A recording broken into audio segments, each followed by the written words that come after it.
Bonjour à vous, camarades et citoyens, camarades et citoyens, camarades et citoyennes. Alors, il y a une question tout à fait problématique aujourd'hui à gauche, c'est une tendance à confondre l'internationalisme avec le cosmopolitisme, avec le mondialisme, ou l'européisme, ou le sans-frontiérisme, ou l'antinationalisme. Vous donnez le nom de tout ce que vous voulez, mais il y a des gens qui croient que l'internationalisme, c'est l'acceptation du libre-échange, de l'Europe, de la mondialisation néolibérale et de la domination du marché. Et de la domination et de la domination de logique marchande libérale. Enfin, ils ne pensent pas ouvertement cela, mais pour qui l'internationalisme, eh bien, c'est l'acceptation de politiques de libre-échange, de politiques libérales. Il y a des gens qui pensent plus ou moins ça aujourd'hui, qui pensent qu'être internationaliste, c'est être dans un sans-frontiérisme, c'est nier l'idée de nation. Non, vous pouvez être internationaliste et patriote. Vous pouvez être internationaliste et patriote et souverainiste comme moi. D'ailleurs, en fait, sans la nation, il n'y a pas d'internationalisme. C'est-à-dire qu'on a besoin du point de départ de la nation pour qu'il y ait un internationalisme réel et conséquent. C'est-à-dire qu'une fois que l'on s'est occupé de la question de la nation, de refaire nation et de refaire de la politique au sein de la nation, eh bien, c'est à cette seule condition qu'on est en mesure de pouvoir résoudre des problèmes qui sont hors de la nation, si vous voulez. Et pas pour les mêmes buts que la bourgeoisie, si vous voulez. C'est-à-dire que l'internationalisme réel, c'est l'internationalisme prolétarien, pas l'international du capital, c'est l'international du travail. Il y a une opposition entre capital et travail, entre la classe ouvrière et la bourgeoisie. Quand on parle réellement d'internationalisme, on ne parle pas d'une vision anarchiste qui n'est que celle de laquais de la bourgeoisie, parce que les anards, quand ils vous disent abolissons les frontières, ne font en réalité que le jeu du libre-échange capitaliste. Ce sont des ennemis de la classe ouvrière quand ils font ça. Peut-être des idiots utiles, des, des traîtres objectifs à la classe ouvrière, comme les trotskistes, par ailleurs, qui ont cette vision-là bizarroïde au niveau de la nation. Bon, au moins c'est moins pire que les anards. Un trotskiste, c'est éventuellement un peu plus récupérable qu'un anarchiste. Au moins, il a une partie du logiciel marxiste avec lui. Bon, logiciel marxiste facilement dévoyé par le fait que Marx ait eu une formule ambiguë sur la nation. Mais pour Marx, il y avait déjà le pouvoir à saisir au niveau national avant avant des temps de la Révolution. Et c'est pas un internationalisme abstrait gauchiste, l'internationalisme de Marx, c'est la coordination du mouvement ouvrier au-delà des nations, et pas une négation des nations. Il faut quand même s'en apercevoir. Il faut s'apercevoir que si Marx disait qu'un prolétaire n'a pas de patrie, ce n'est pas parce qu'un prolétaire ne doit pas avoir de patrie, comme le croient certains gauchistes, mais parce qu'il n'en a pas quand la bourgeoisie l'en dépossède politiquement. Oui, la bourgeoisie, quand elle peut acheter les médias, les politiques, elle dépossède de fait le prolétariat de la patrie. Faut mettre les points sur les i, tout de même. Ah, je vous rappellerai aussi la phrase de Jean Jaurès, qui est absolument magnifique, sur l'internationalisme.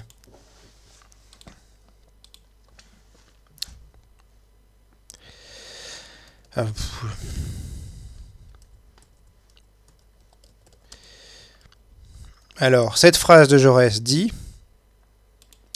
je m'en souviens, mais je ne voudrais pas faire la moindre erreur sur la formulation. Qu'est-ce que dit Jean Jaurès sur le sujet? Parce que, il y a aussi beaucoup de gens qui ignorent que Jaurès est un communiste et pas un social-démocrate.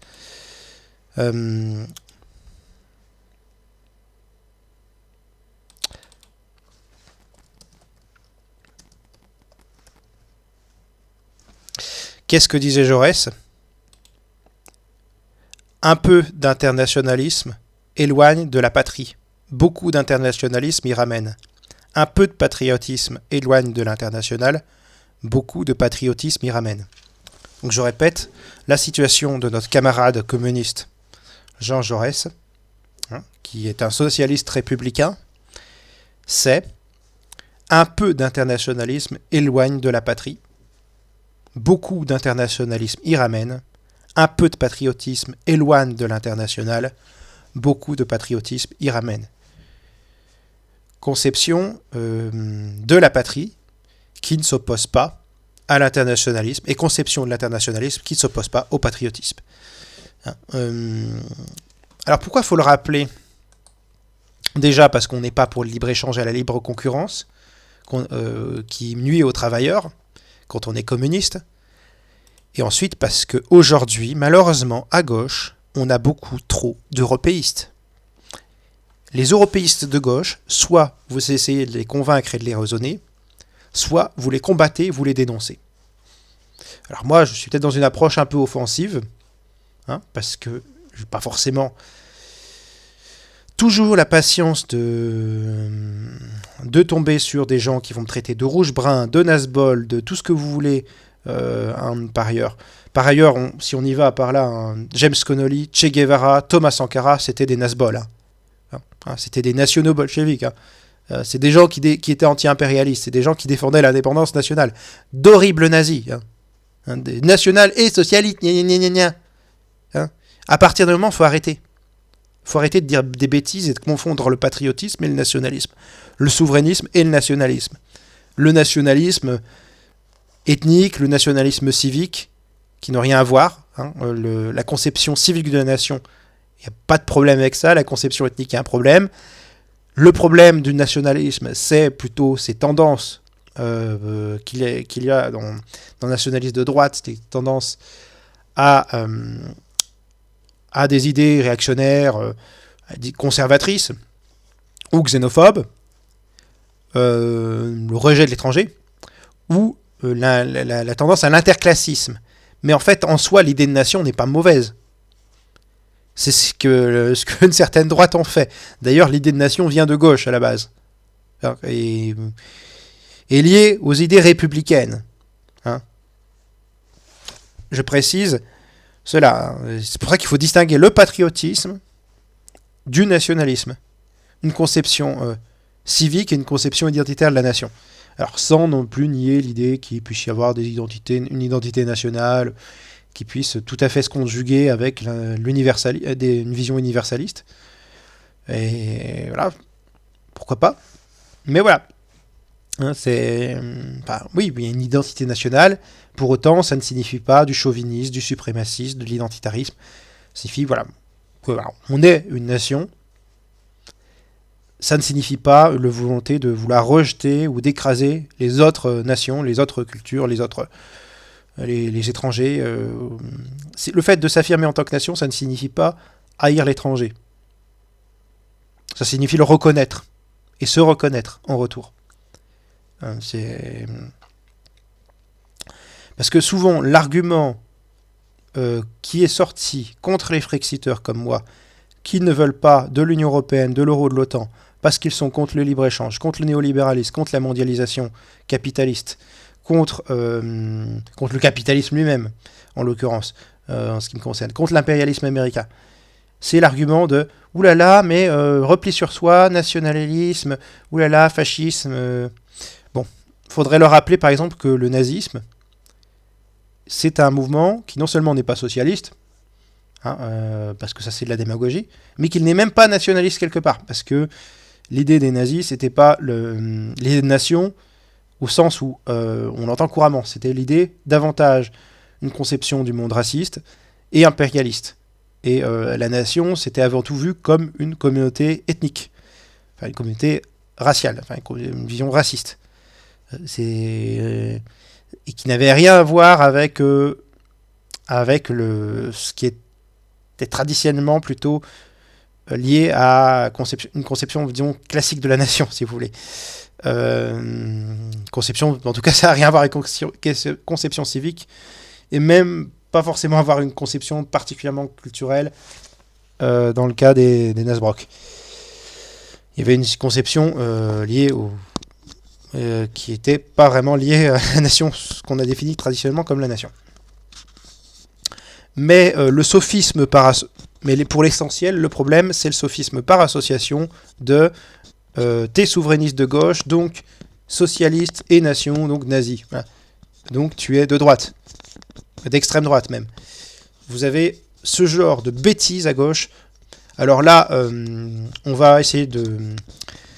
Là, on a dit ce qui était factuellement de la bêtise chez certains à gauche, qui sont issus du trotskisme, de l'anarchisme, du maoïsme, tout ce que vous voulez, de l'eurocommunisme, c'est-à-dire de la social-démocratie néolibérale, ce que j'appelle la social-démocratie néolibérale. Ce sont des SOSDEM qui ont renoncé même à l'idée même à l'idée de social-démocratie, ils ont renoncé parce qu'ils sont couchés devant l'Europe néolibérale.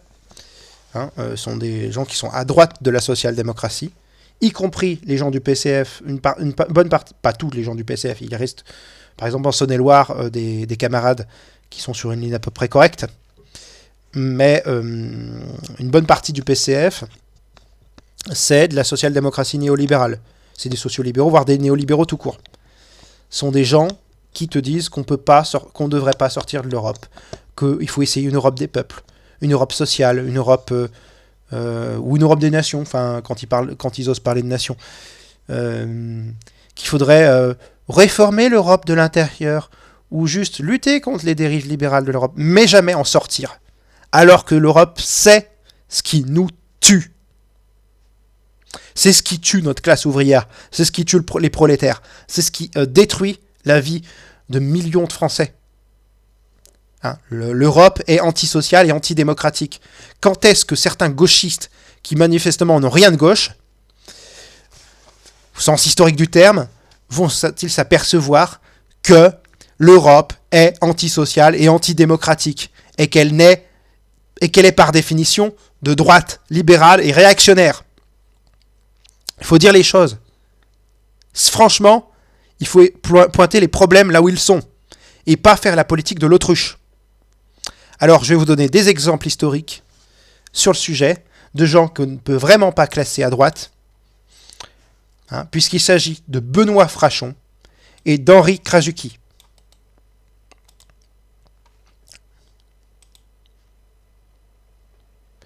Et donc, qui sont Benoît Frachon et Henri Krasuki? Pour ceux qui ne connaissent pas.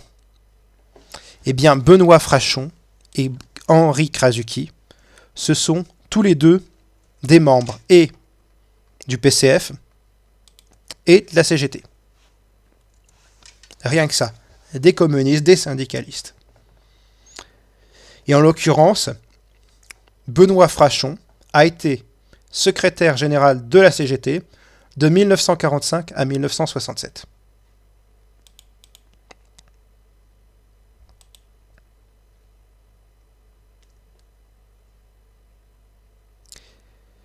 Il est aussi secrétaire de la CGT de 1936 à 1939. C'est un ouvrier métallo. C'est un membre du Parti communiste. Quant à Henri Krasuki, non seulement il a été membre du PCF et de la CGT, mais il a fait partie des FTP-MOI, les francs-tireurs partisans main-d'œuvre immigrée. Donc des résistants communistes. Les FTP sont des résistants communistes et MOI, ce sont des résistants communistes issus de l'immigration.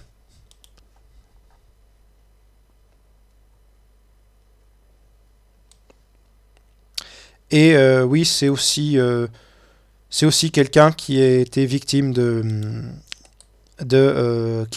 des persécutions antisémites durant la Seconde Guerre mondiale.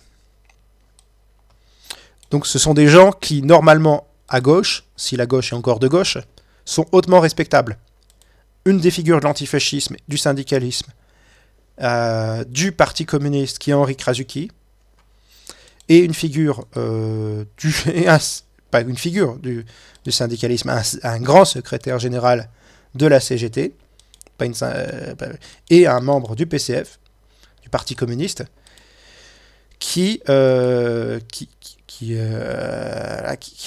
qu'on peut pas suspecter d'être de droite, en fait. Hein. Tu peux pas suspecter Benoît Frachon ou Henri Krasuki d'avoir quoi que ce soit à voir avec les fascistes au nom d'une association avec le nationalisme, machin truc, bidule chouette. Non, ce sont des cocos bien rouges, ce sont des vrais communistes, pas des communistes en carton comme on a aujourd'hui au PCF.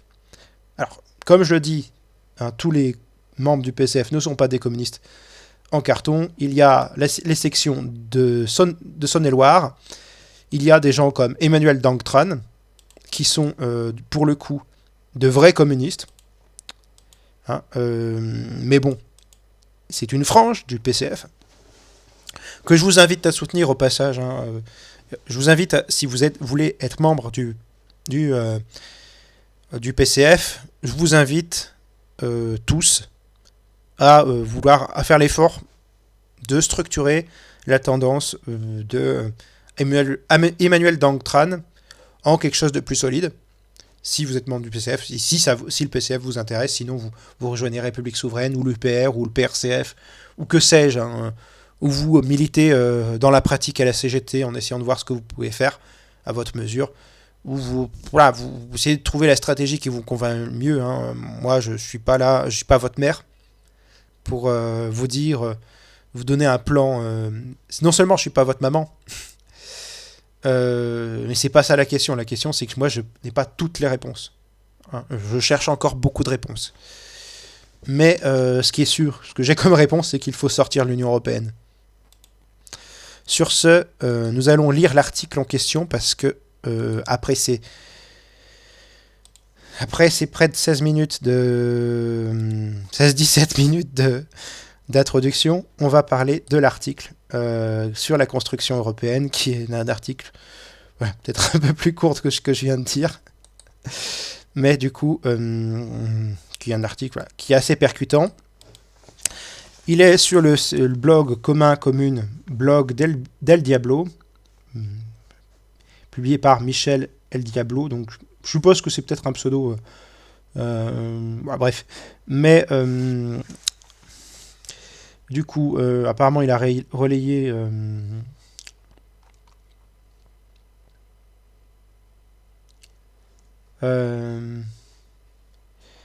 les propos d'un certain Yves Simbolini qui est à EDF.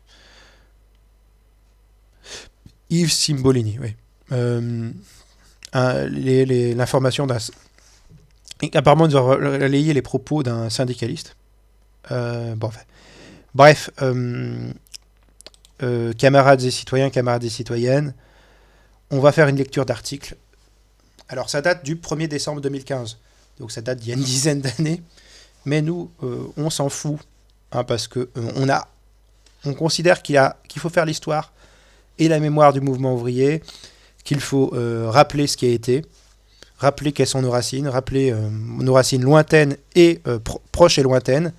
Ça peut être une dizaine, une centaine d'années, ou quelques années, ou quelques mois, mais il faut rappeler les événements et il faut rappeler ce qui a été dit. Il faut apporter de la réflexion nouvelle, il faut discuter, il faut dialoguer. Bref. On commence. Donc, 1er septembre 2015. La construction européenne vue par Benoît Frachon et Henri Krasuki. Notre camarade Yves Simbolini d'EDF nous communique ses remarques et les déclarations de Benoît Frachon et Henri Krasuki, effectivement sans aucune espèce d'illusion sur l'Europe sociale si chère à nos bonnets réformistes. On n'a pas fait mieux depuis. Voici quelques déclarations de certains de nos pères fondateurs, prouvant si besoin qu'ils étaient empreints d'une formidable lucidité par rapport à la question européenne. Une lucidité qui manque atrocement aujourd'hui à tous ceux qui, censés défendre la classe ouvrière, ont quitté la révolutionnaire Fédération syndicale mondiale et se fourvoient dans des institutions réformistes telles que la Confédération européenne des syndicats ou le Parlement européen, qui trop préoccupé par la lutte des classes, adhère au moule d'une forme de pensée consensuelle bien loin de la lutte des classes, abondant de fait abandonnant de fait les peuples à leur sort. Abandonnant de fait les peuples à leur sort. Cette Europe capitaliste, menée par des banquiers, dont certains issus de la Goldman Sachs, et que d'aucuns n'avaient pourtant rejeté avec nous lors du référendum de 2005, n'est qu'un rouleau compresseur qui écrase les peuples européens et autres au service d'un capitalisme de plus en plus conquérant. Nos anciens avaient bien compris que la construction européenne était une invention des classes possédantes et qu'elle serait réalisée contre la réelle internationale ouvrière, dont elle ne prendrait que les apparences un certain temps, question de brouiller les cartes et surtout de brouiller la classe ouvrière avec elle-même. Benoît Frachon, et surtout brouiller la classe ouvrière avec elle-même. Finalement, ils avaient bien anticipé et nous avaient bien mis en garde contre tout ce que nous constatons et déplorons aujourd'hui. Il suffisait tout simplement de les relire pour prendre le bon chemin. Finalement, ils avaient bien anticipé et nous avaient bien mis en garde contre tout ce que nous constatons et déplorons aujourd'hui. Il suffisait tout simplement de les relire pour prendre le bon chemin. Benoît Frachon. Discours prononcé en 1964 devant le Conseil général de la Fédération syndicale mondiale. Ouvrez les guillemets. Nous nuirions à la collaboration fraternelle des peuples, nous retarderions l'Union ouvrière pour le progrès, pour la liberté et la paix, si nous laissions croire un seul instant que dans l'Union européenne que les capitalistes veulent réaliser, il y a la moindre parcelle de cet internationalisme auquel aspirent les travailleurs.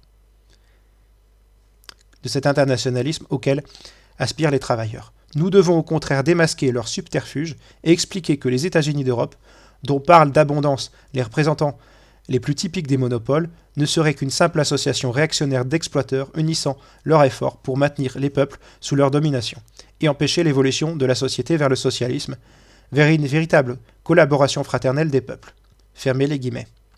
Et, donc il dit aussi, ouvrez les guillemets, nous le disons très franchement aux militants des organisations qui participent aux institutions du marché commun, nous n'avons aucune confiance dans la possibilité de transformer ces organismes, de les infléchir vers une politique différente. Nous le disons très franchement aux militants des organisations qui participent aux institutions du marché commun, nous n'avons aucune confiance dans la possibilité de transformer ces organismes, de les infléchir vers une politique différente. Fermez les guillemets. Benoît Frachon, suite. L'Humanité, du février 1962. Ouvrez les guillemets. Dans tous les pays du marché commun, l'État fait corps avec les monopoles et met leur service. Dans tous les pays du marché commun, l'État fait corps avec les monopoles et met à leur service le pouvoir politique. Comme on le voit, le marché commun n'est pas ce qu'en disent en général ses promoteurs, un moyen d'améliorer le niveau de vie général des populations. C'est une entente, une association de grands capitalistes en vue d'essayer de surmonter leurs contradictions et de renforcer leur puissance sur le dos des masses exploitées. C'est une entente, une association de grands capitalistes en vue d'essayer de surmonter leurs contradictions et de renforcer leur puissance sur le dos des masses exploitées. L'habilité des capitalistes est d'avoir obtenu de certains dirigeants réformistes qui siègent sur des strapontins au marché commun qu'ils couvrent leurs marchandises. L'habilité des capitalistes est d'avoir obtenu de certains dirigeants réformistes qui siègent sur des strapontins au marché commun qu'ils couvrent leurs marchandises. Fermez les guillemets. Henri Krasuki, 1991. Ouvrez les guillemets. Ne jamais renoncer à un devoir international mondial, même complexe dans l'espoir d'ailleurs illusoire d'être admis dans une organisation ouest-européenne qui boycotte la CGT, non pour son adhésion à la FSM, mais parce qu'elle est la CGT, par anticommunisme, sur des bases politiques et idéologiques. Une question de dignité et d'efficacité. Fermez les guillemets. Enfin, comme toujours, Henri Krasuki et l'inoubliable discours sur la lutte des classes. Ouvrez les guillemets. Rien ne fait plus de mal aux travailleurs que la collaboration de classes. La lutte des classes, au contraire, est la base de l'unité. Son motif le plus puissant. Rien ne fait plus de mal aux travailleurs que la collaboration de classes. La lutte des classes, au contraire, est la base de l'unité, son motif le plus puissant. C'est pour la mener avec succès, en rassemblant l'ensemble des travailleurs, que fut fondée la CGT. Or, la lutte des classes n'est pas une invention, c'est un fait. Il ne suffit pas de la nier pour qu'elle cesse. Renoncer à la mener équivaut pour la classe ouvrière à se livrer pieds et poings liés à l'exploitation et à l'écrasement. À se livrer pieds et poings liés à l'exploitation et à l'écrasement. Point. La régression sociale ne se négocie pas, elle se combat.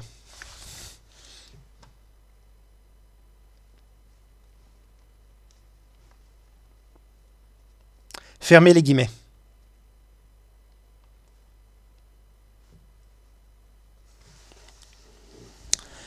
Certains de nos dirigeants politiques et syndicaux actuels feraient bien de s'inspirer de ces quelques discours et déclarations qui, bien que datant de plusieurs années, voire décennies, sont plus que jamais d'actualité. Et si toutefois, ceux dont je doute, cela ne suffisait pas à améliorer leur inspiration, je les invite à décrypter les hiéroglyphes égyptiennes ou les peintures de la grotte de Lascaux. Ils auraient de fortes chances d'y trouver meilleure matière qu'en feuilletant les revues politiques Et si toutefois, ce dont je doute, cela ne suffisait pas à améliorer leur inspiration, je les invite à décrypter les hiéroglyphes égyptiennes ou les peintures de la grotte de Lascaux. Ils auraient de fortes chances d'y trouver meilleure matière qu'en feuilletant les revues politiques actuelles, dont la grande majorité est en phase avec cette bouillie nauséabonde et mensongère que nous servent les médias chiens de garde à longueur de journée. Les Belges, avec leur grève générale, nous ont montré combien... Les Belges, avec leur grève générale, nous ont montré comment bien finir une année. Les Belges, avec leur grève générale, nous ont montré comment bien finir une année. Suivons leur exemple et essayons de bien commencer la future année, afin que la grève générale ne soit pas qu'une affaire de Belges et que l'international ne soit pas qu'un champ de manifestation ou de fin de congrès, mais une réalité. Alors comme le chantait si bien Jacques Brel, nous pourrons leur dire. Alors comme le chantait si bien Jacques Brel, nous pourrons leur dire, non Jeff, t'es pas tout seul. Yves. Du coup, c'est le nom, Yves. Fin de lecture d'article. Donc, c'était un article de Yves Cimbolini. Enfin, c'était les propos de Yves Cimbolini, recueillis sur le blog d'El Diablo. Et là, on a l'essentiel qui est dit, en fait, camarades et citoyens, camarades et citoyennes. C'est qu'on a aujourd'hui des gens qui, par leur rejet de la nation, ont rejeté le socialisme et sont mis à collaborer avec l'Europe capitaliste. En fait, les idiots utiles du capital, qui, par leur rejet de la nation, se sont livrés pieds et poings liés à l'Europe, à l'Union européenne, à l'euro et à l'OTAN, ce sont des gens qui ne seront jamais du côté du socialisme et du communisme. Ce sont des gens qui sont du côté du capital, c'est la gauche du capital. Il faut le marteler, jour, nuit, semaine, week-end, de mois en mois et d'année en année, parce que la vérité, c'est que l'Europe, c'est des intérêts capitalistes. Et si vous avez des trotskistes qui soutiennent l'Europe au nom de l'internationalisme, vous leur saoulez les oreilles en leur disant qu'ils sont des capitalistes, qu'ils servent des capitalistes, et que défendre un truc qui n'est qu'un outil des patrons, c'est être un traître. Et que vous pouvez même sortir l'hitléro-trotskisme si ça vous chante, mais l'essentiel des choses, c'est pas d'avoir des gens qui se disent marxistes-léninistes ou moi je suis communiste, je suis au PCF, mais qui font la même merde que les trotskistes et les anards, en disant ouais qu'ils aiment pas la nation et puis qu'ils aiment bien l'Europe, qu'ils aiment pas la France et qu'ils aiment bien l'Europe, et qui ne comprennent pas qu'en ayant une attitude sans frontiériste,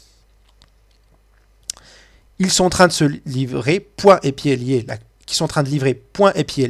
classe ouvrière aux capitalistes.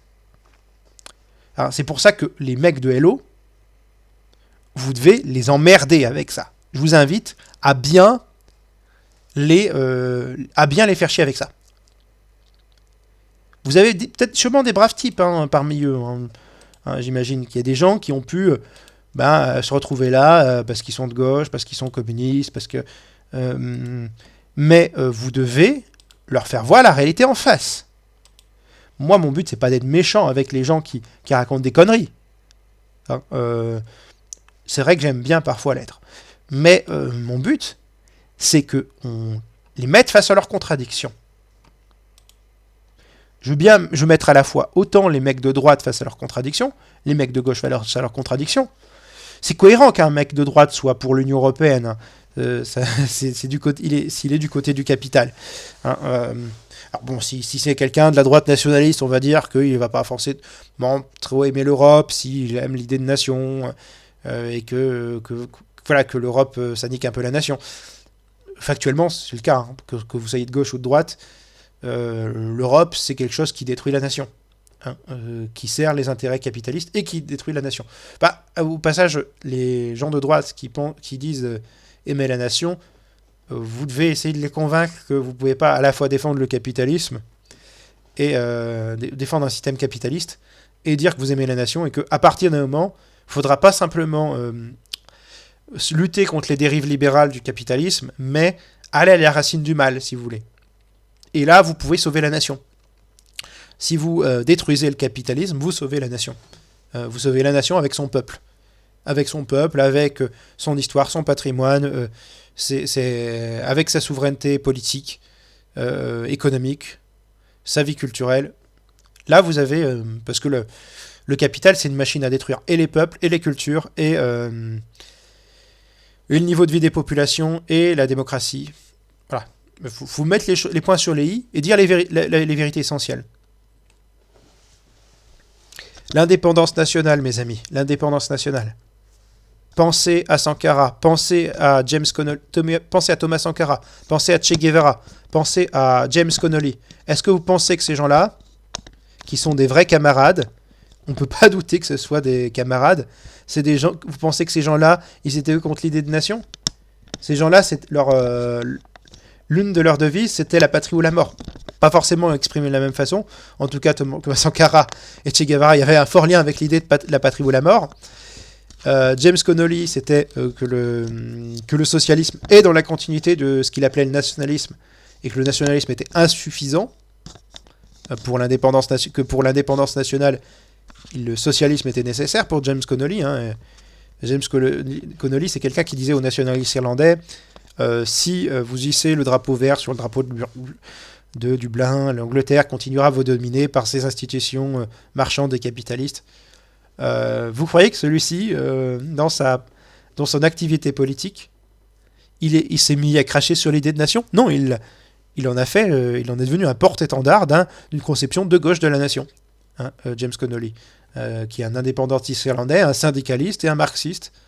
Hein, c'était un marxiste déléoniste, c'était un courant de Daniel... Enfin, c'était le courant du syndicalisme révolutionnaire associé au marxisme. C'est ce qu'on pourrait appeler aujourd'hui un nationaliste de gauche, parce qu'il était dans une approche de la nation qui était une approche anti-impérialiste, en l'occurrence contre l'impérialisme britannique. C'était un républicain. Voilà, c'était un grand homme, James Connolly. Comme Thomas Sankara, moi j'apprécie beaucoup Thomas Sankara parce que c'est quelque part un peu un mélange entre Che Guevara et Robespierre. Bon, peut-être qu'il y a aussi, Che Guevara tient lui-même peut-être aussi certains aspects qui font de lui quelqu'un qui ressemble un peu à Robespierre, mais il y a vraiment le côté gouvernement de la vertu de Robespierre, parce que lui il se déplaçait pas en voiture de luxe, il se déplaçait en vieille voiture, voilà, il vivait pas dans le luxe. Il y avait l'idée qu'il fallait un gouvernement de la vertu, qu'il fallait qu'un gouvernement au service du peuple et pas un gouvernement qui se sert du peuple. Et il y avait le côté révolutionnaire marxiste, anti-impérialiste dans la trempe de Che Guevara chez Thomas Sankara. C'est pour ça que, au début, moi qui connaissais pas forcément spécialement Thomas Sankara, je suis ensuite devenu rapidement un gros fan. Hein,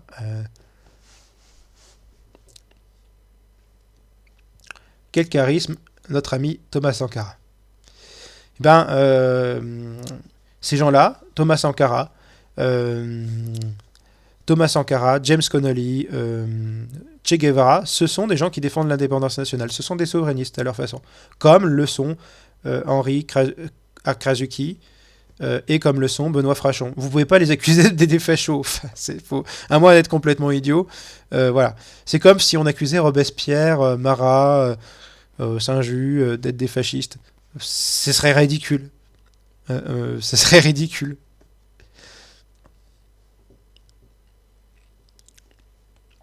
Dans ce cas-là, quand Lénine dénonce l'impérialisme, eh ben, c'est un fasciste parce qu'il aurait dû être pour une dissolution de son pays ou des pays coloniaux. Enfin, il aurait dû pour être dissolution des pays qui voulaient demander à être des nations, en fait.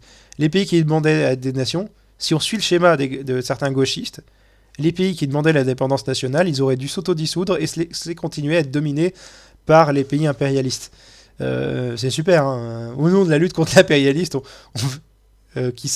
au nom d'une analyse prétendument anti-impérialistes que font nos gauchistes antinationalistes, eh ben, ils sont les idiots utiles des pires impérialismes, puisque quand vous renoncez à l'idée d'indépendance nationale, ben vous acceptez que votre pays se fasse dominer par d'autres pays. Parce que l'impérialisme, c'est soit classiquement une nation qui en domine d'autres, soit aujourd'hui, ça passe par l'intermédiaire d'institutions supranationales, et c'est pas forcément tant des nations qui en dominent d'autres que aussi par plus ou moins directement ou indirectement des grandes entreprises, des firmes transnationales. Vous avez aujourd'hui les GAFAM et compagnie, et tout ce qui est lobby. Donc l'Union européenne, c'est quelque part, à la fois, c'est des nations dominées par une autre nation, à savoir les États-Unis d'Amérique. Bon, c'est les États-Unis d'Amérique qui étant dominés par, au final, un certain nombre de firmes, de multinationales, de grosses entreprises capitalistes. Et l'Union européenne est aussi contrôlée par divers lobbies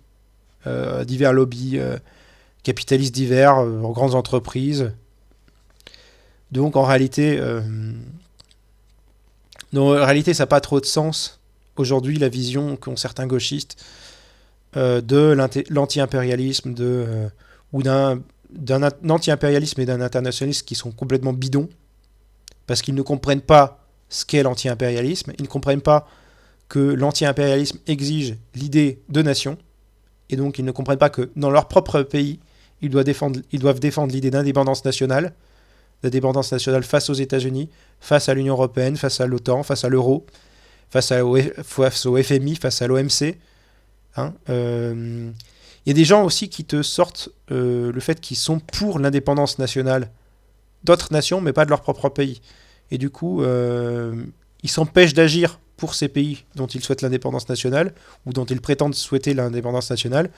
Par exemple, des gens qui disent qui veulent pas sortir, qui disent ouais, mais du coup, ouais, t'es frexiteur, t'es souverainiste, mais qu'est-ce que tu penses du franc CFA?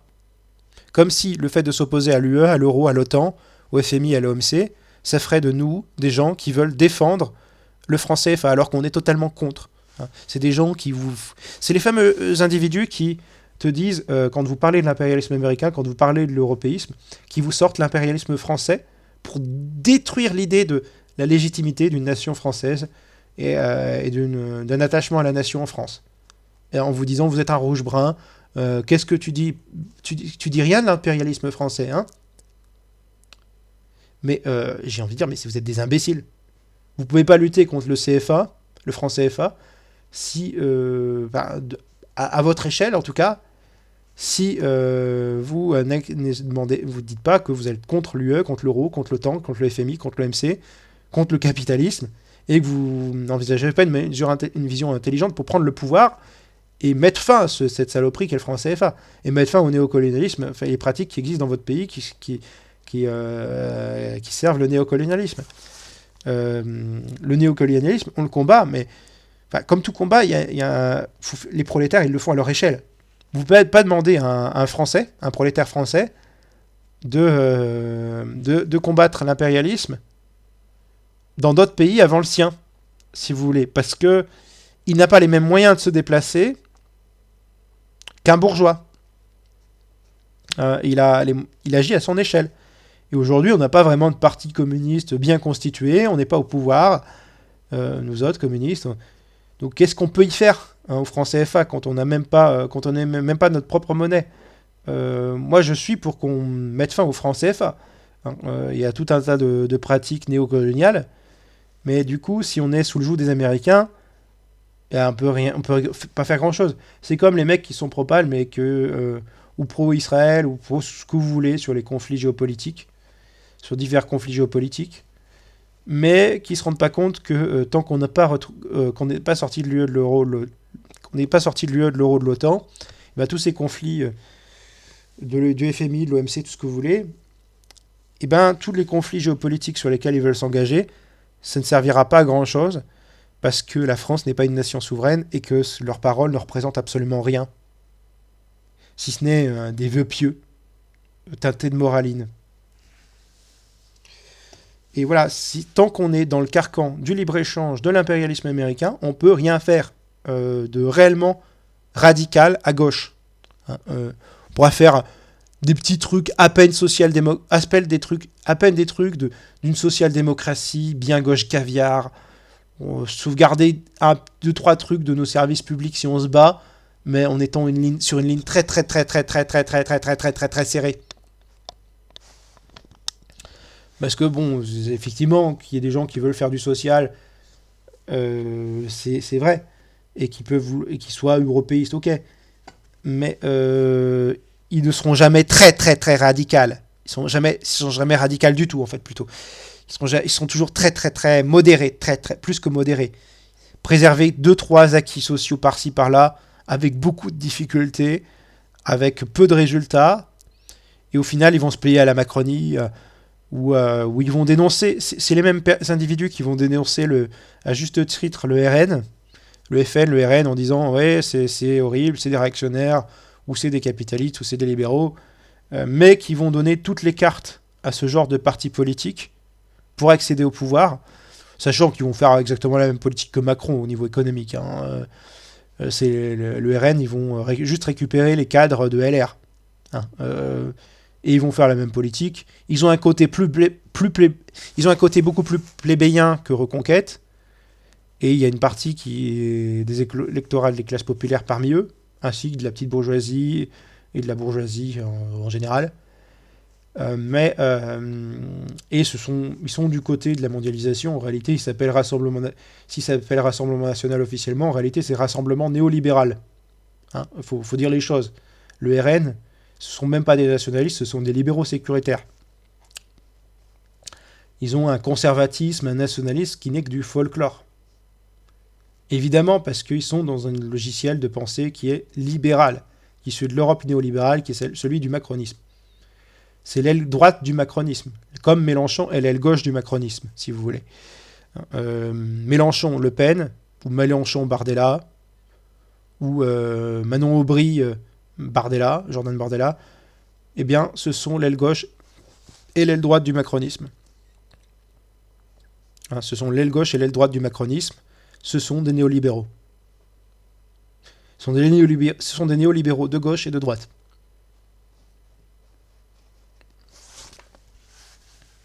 Il faut dire les choses concrètement.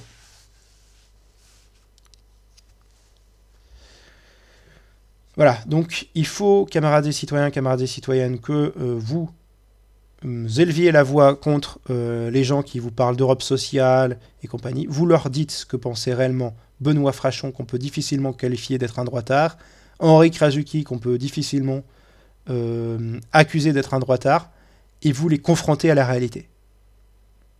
Vous le confrontez aux réflexions qui étaient faites à l'époque sur le sujet et qui sont toujours aujourd'hui pertinentes plus que jamais, plus que pertinentes, qui sont essentielles, qui sont majeures, qui sont centrales.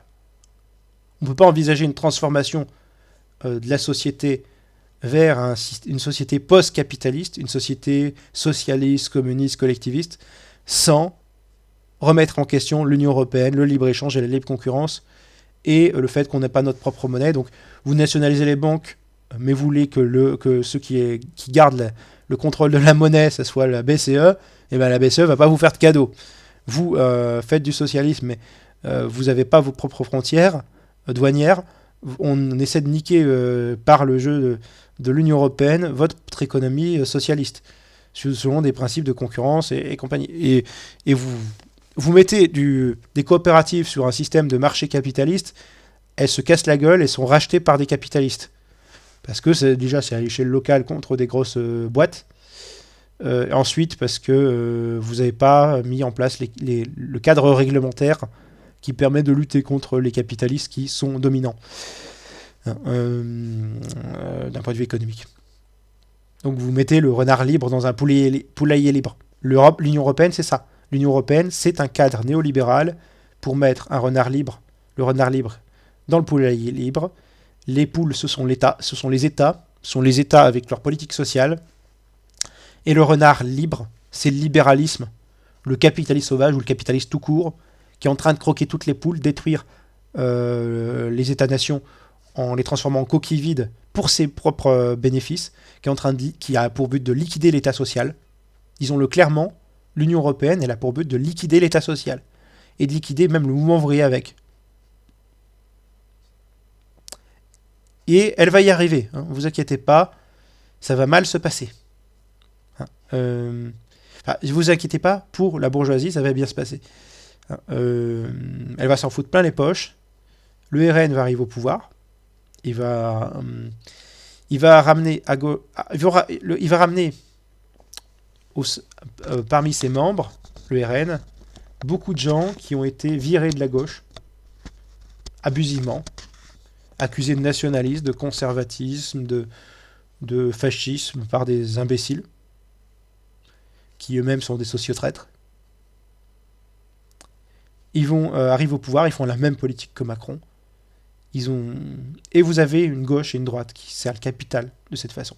Vous avez une fausse opposition au macronisme, à la fois par la gauche et par la droite. On a une gauche qui est faussement de gauche, et on a une droite qui est réellement de droite, mais qui se donne un côté plus populaire avec le RN, qui se donne un côté beaucoup plus populaire en parlant de nation parce que c'est un affect collectif, en se disant qu'ils sont des opposants à Macron, en prétendant faussement qu'ils sont pour la nation alors qu'ils ont renoncé à la notion de Frexit, tout comme la gauche à la Mélenchon est une gauche qui a renoncé à la question de Frexit, à la question du Frexit, et qui a renoncé à la lutte des classes pour des luttes identitaires de seconde zone qui ne servent absolument à rien, si ce n'est à diviser les travailleurs et à ouvrir de nouveaux marchés aux capitalistes. Mais voilà, il faut quand même s'en rendre compte. Mélenchon, il a repris le logiciel de la gauche Terra Nova et c'est devenu un ennemi de la classe ouvrière. Il faut dire les choses franchement. Ce bourgeois de Mélenchon, tout c'est comme cette bourgeoise de Le Pen, ce bourgeois de Bardella, sont des gens qui ne veulent pas mieux que ce bourgeois de Macron. Ils sont tous dans le même sac. Et dans le même sac, on doit les jeter à la Seine. De façon métaphorique, bien sûr. Mais on doit jeter leur parti politique à terre. On doit éliminer leur influence politique, leur rôle politique. On doit essayer de construire une alternative qui les fout tous à la rue, qui les fout tous devant un tribunal. Un tribunal peut-être populaire, ou un tribunal tout court. Mais ces gens-là qui ont trahi la nation, on en fait un grand sac, et on le fout à la poubelle. C'est clair, les européistes sont des ennemis de la nation, sont des ennemis de la classe ouvrière, et des ennemis de la République, et des ennemis de la France. Des ennemis du peuple. Alors quand je parle d'ennemis du peuple, il y a des gens qui vont me traiter de stalinien. Mais si... Mais ça donne... Franchement...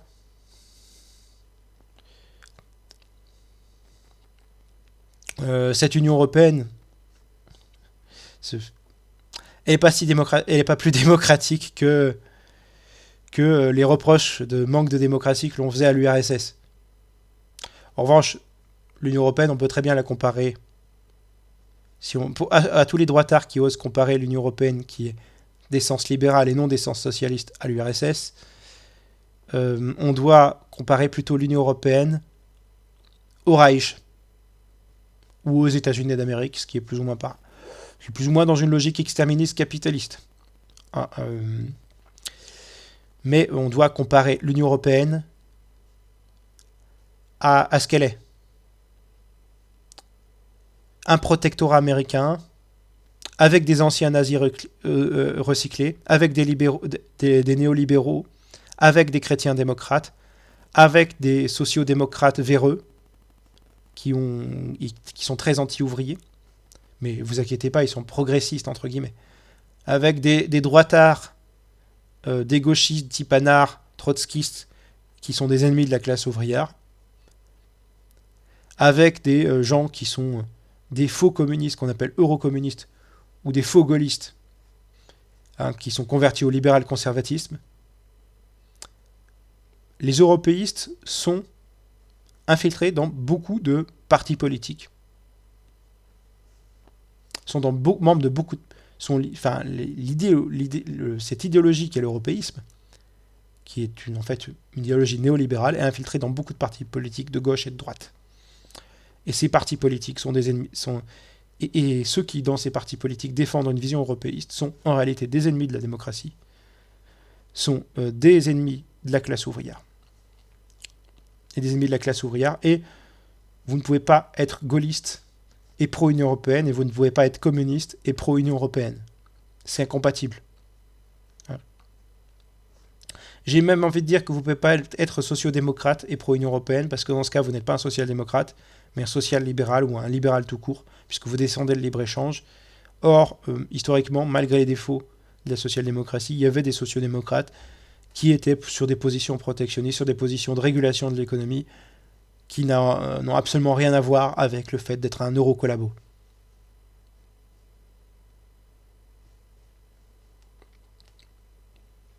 Et je le maintiens, Bruxelles, c'est la commandanture américaine. Bon, je me suis un peu énervé en fin de partie, mais il faut dire les choses. Sur ce, camarades et citoyens, camarades et citoyennes, raison, égalité, nous vaincrons. Raison, égalité, solidarité ou la mort, nous vaincrons. Prenez soin de vous. Ciao. Courage les gars. Les gars et les filles. Courage les camarades.